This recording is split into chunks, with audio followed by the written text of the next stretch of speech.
কংগ্রেসে যোগ দিতে গিয়ে বিক্ষোভের মুখে পড়েছেন প্রাক্তন তৃণমূল কাউন্সিলর রেহেনা খাতুন। প্রাক্তন কাউন্সিলরকে লক্ষ্য করে ছোড়া হয় ডিম। ঘটনার জেরে উত্তেজনা ছড়িয়ে পড়ে পশ্চিমবঙ্গ প্রদেশ কংগ্রেসের সদর দপ্তর বিধান ভবনে। জানা গিয়েছে, শুক্রবার কলকাতা পুরসভার ৪৪ নম্বর ওয়ার্ডের প্রাক্তন তৃণমূল কাউন্সিলর রেহেনা খাতুন কংগ্রেসে যোগ দিতে বিধান ভবনে যান। কংগ্রেস কর্মীদের একাংশ রেহেনার জয়েনিং নিয়ে ক্ষোভে ফেটে পড়েন। তারা অভিযোগ করেন, রেহেনা খাতুন দুর্নীতিগ্রস্ত। শুধুমাত্র পুরো ভোটের টিকিট পেতেই তিনি কংগ্রেসে যোগ দিতে এসেছেন। এতদিন তৃণমূলে থেকে দুর্নীতি করেছেন। রেহেনার কংগ্রেসে কোনো জায়গা নেই বলে দাবি করেন বিক্ষোভকারীরা।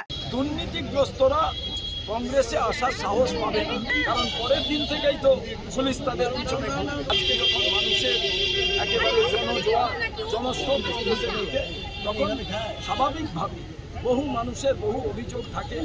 তো সেই জায়গায় আজকে আমার সঙ্গে এনারা কথা বলেছে। ওটাই দল আলোচনাক্রমে, কর্মীদের সঙ্গে আলোচনাক্রমে তাদের সম্মানের সঙ্গে সিদ্ধান্ত গ্রহণের সঙ্গে দিয়ে এই সিদ্ধান্ত সমাপ্ত।